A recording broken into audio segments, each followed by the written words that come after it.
G'day everyone, Jason Nunn, Fisherman's Warehouse, Tuckerward, Marks Point, with this Friday's fishing report. Obviously on the weekend we got a little bit of southeast wind and a possibility of showers. We're down here at Swansea Bridge at the moment. Behind me you can see quite a few guys land-based, and obviously kingfish has been the talk for quite some months now, and there's some beautiful kingfish throughout Swansea Channel. The bridge is a very popular spot, shore-based in particular, but come the weekend, and of course tomorrow you've got a high tide at midday, and it's not a big tide, it's only about 1.53, and a low tide around about 6 p.m. This particular spot will be very popular for the guys live baiting back at the bridge, either with live yellowtail or live squid.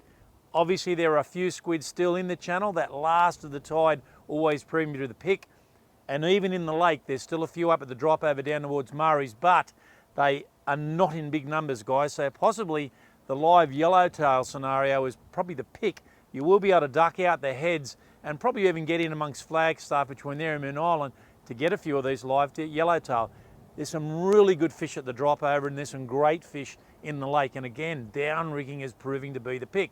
There's some excellent fish up around that 85 to 95 centimetres, but this week we've also seen a huge resurgence once we came through on that new moon on Wednesday of mulloway. And we had some cracking reports I heard of. You know, one of the boys, I think in 5 nights, something like 35 fish or something. So an immense amount of school due as we move into this back part of March. And this is the fishing. This is when we get this crossover, guys, when you're suddenly seeing the last of the summer fish and the first of the winter fish. They're all meshing together. And this is what brings the lake alive. Mulloway of an evening and even through the day.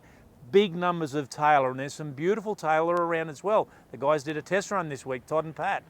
Seeing some big fish blowing up over the back of the islands there and out into the middle. I went for a run down toward Rathmines and seen tailor schools busting up through there. There's a real variant in the size, 35s to 45s, and those guys 50 to 55s. So you've just got to move around. But the advantage is now with the tailor in the lake, and obviously there's a few smaller schools of Australian salmon still there, mixed in with the kings. They're really working these bait fish schools, and all of a sudden we're starting to see that deep water vibing coming together again. Obviously with our Xeric vibes or our Samaki vibes, or some of those bigger jig heads, 5 or 7 inch plastics, half-ounce leads, jigging through the bottom, getting some of these fish and picking up these mulloway, a few reds, but obviously big tailor mixed in with them, so it's all coming together. Flathead, of course, from that back of that rain, they have definitely moved out. There are still some nice flathead in the lake and definitely down through the channel, but the backs of the beaches is where it's really coming together. We're starting to see flathead on the backs of the beaches with these tailor schools, and bigger numbers of brim than we've seen for a while. Big numbers of brim, obviously ocean rock platforms, and of course the beach, but up into the estuary itself, and these travelling fish moving through. So it's a great opportunity while we've got no moon to get out there and tackle some of these brim, particularly of an evening. Guys, the offshore situation is always going to be a bit tough. Saturday, we ducked out. Alex came with me, and look, 26-degree water temperature on the shelf. There wasn't a lot of fish out there. A lot of dolphin fish.